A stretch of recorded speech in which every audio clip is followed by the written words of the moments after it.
Hello from Moscow, everyone, on Monday, May the 25th. Coming up, an article I didn't expect to see right now in a Russian newspaper. First, dominating this morning's Russian papers are images from Starobilsk, of the college and dorm that came under attack at the end of last week, leaving, as Komsomolskaya Pravda reports, 21 dead, 42 wounded. The paper publishes photos of the students who were killed. Moskovsky Komsomolets calls what happened a targeted terrorist attack by Ukrainian drones. Izvestia writes, according to statements by Ukraine, the target of the attack was allegedly military facilities in the Starobilsk area.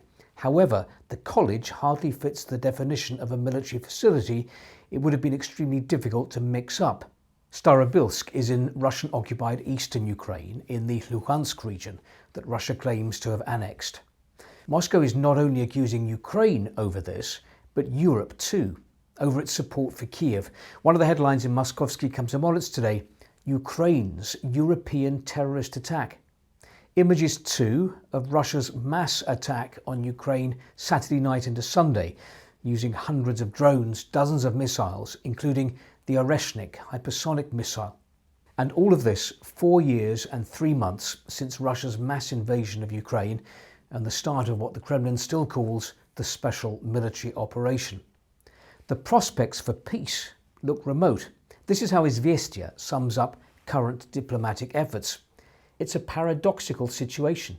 While the US says it's reached a dead end, Europe has entered a closing door and conceded the need to talk. Russia remains ready for talks, but on its terms. The time for imitating a flurry of diplomatic activity is over. For now, no side is prepared to pay the political price for compromise. In this situation, everything being up in the air risks becoming the new norm. Now, very often in the Russian newspapers, you will find triumphalist articles predicting a Russian victory in the war. The concept of victory, of Russia as a nation of victors, has been made very much a part of the national idea here, which is why this article in today's Moskovsky Komsomolets is so surprising. It's entitled, Extraordinary Defeats, Major Geopolitical Failures Can Be More Useful Than Brilliant Victories. It's more pleasant for society to be proud of victories and not remember defeats. And if they are recalled, then it's with natural bitterness.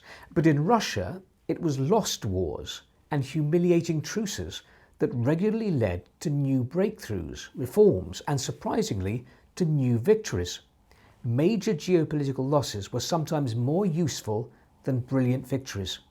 Every military defeat, every shameful peace did not destroy Russia, but made it stronger and led to the expansion of borders and the strengthening of Russia's position.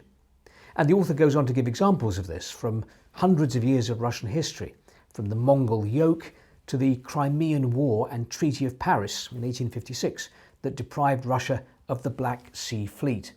As I say, this kind of article is unexpected. I wouldn't have expected to see it in a Russian newspaper. And I wonder whether it's an attempt to suggest or to explore potential public reaction to the idea of Russia ending its current war in Ukraine, not on its maximalist terms. In today's Nezavisime Gazeta, there is an editorial entitled Why the Authorities Are Resorting to a Ban on New Bans. The recent drop in ratings of the authorities and the upcoming electoral cycle are pushing the system to at least show restraint. So the author suggests here that new restrictions and prohibitions in Russia have been put on hold because the authorities realise their approval ratings have been falling ahead of parliamentary elections this autumn. So, for example, in Tomsk, several schools in the region, on the orders of the Department of Education, banned students from wearing clothes with foreign words on them. The stated reason was to counter the propaganda of illegal behaviour, radicalisation, anti-social ideas. However, after negative publicity, they immediately backtracked. Another example is the entertainment website Yaplakal, which a Moscow court recently ordered blocked. However, the federal media regulator didn't block it, and relatively quickly the ban was cancelled.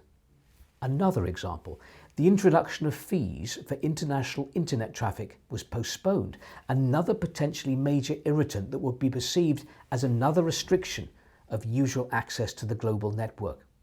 It seems that the authorities have finally heard the dull murmur from below caused by fatigue and accumulated irritation.